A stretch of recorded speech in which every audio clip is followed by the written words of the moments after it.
What's up, guys? This is Ken with Better Culture. Today, I'm talking to you about why you play this game. Or do you play it for fun, or do you play it to actually seriously make some money so that you can quit your job? For me, I started this game out just to play for fun. It was entertainment, and I'm sure most of you felt that way. But when do you finally choose to decide to actually turn this into a real profession? When do you actually want to quit your job and make some real money doing this? And I'm sure most people think that you can figure this out. You can bet for fun, and then you do definitely want to transition, and then you realize that, man, this is not easy. And I remember, just trying to make plays, and like you'd go on a hot week and you say you figured this out. Now you're going to start to make extra income. It's going to be consistent. And then, boom, you go on this crazy losing streak, and you're like, that, I guess that dream is out the window. And that's something that, I've struggled with and I've experienced. First starting off, you're young, you've got money to spend, money to burn, and then as you grow a family, a house, it just that extra money starts to dwindle away. You got to pay your bills, and you're working a job, and how are you supposed to spend money gambling? And I'm sure you kept it a secret from your wife, so that you can continue up your habit. And this happened to my friends. They soon realized that, hey, they can't keep spending money and losing money gambling, because it's just not feasible for their new life with family and a house and responsibilities. So, how do you find that transition? What do you need to do to get over to that other side? And recently I saw a guy, he posted about, he lost, he does this for fun. He loses $50,000 just this past year, and he considers it his club membership to the high gaming lifestyle, which I think is actually pretty cool, right? He's able to lose $50,000 a year, which considers his payment to a club membership. That gives him access to free games, free dinners, exclusive events at casinos, stuff like that, maybe free rooms.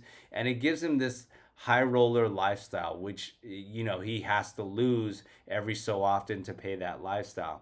And I think it's actually great, but I just don't like the losing part. But he looks at it as he pays this fee for a club membership into the high limit, high gaming lifestyle. Whereas his buddy, he does golf and he pays to a club membership. He doesn't golf, so he says, I gamble, so he gets to live this great life. But not everybody can lose $50,000 a year to live that high limit lifestyle, right? Maybe at max you only want to lose $10,000 a year. But for me, certainly I did not want to lose $50,000 a year. So I decided to take this game more seriously, learn from other people, follow what they're doing. And when I say learn from other people, there are people around you that most likely they are not the guys you need to learn from.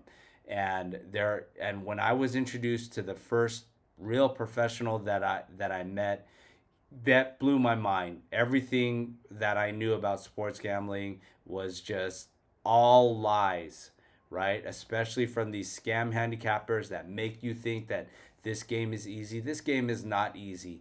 Even for a professional, the game can be up and down, but it's up and down, up and down.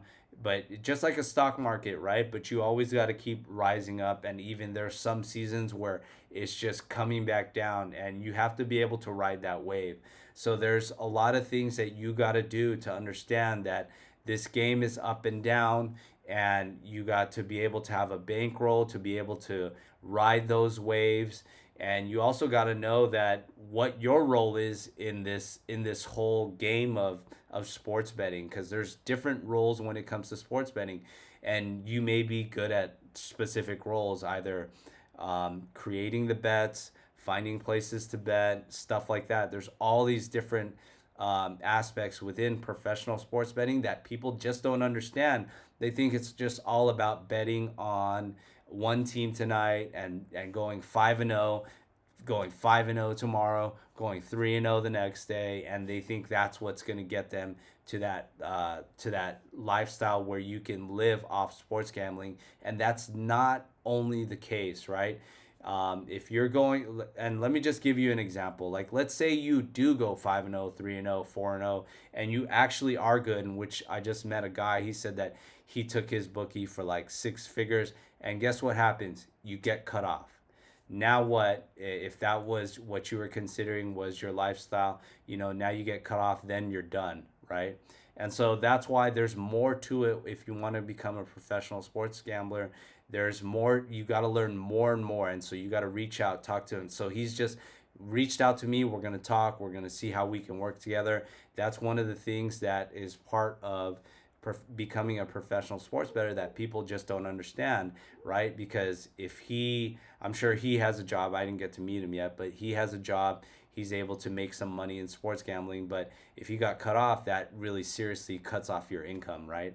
And so, there's many ways that there's actually a lot of people, many ways that you can come together to work together to build a proper sports betting business, actually. So I look at this as a sports betting business, and that's what sports betting professionals do. They look at it as a business, not a hobby. And so if that's what you want to do, keep following along. Please like, subscribe. I'm going to keep sharing more and more things with you guys about real professional sports gambling. Hey, and in my Discord channel, I do throw some pics out there.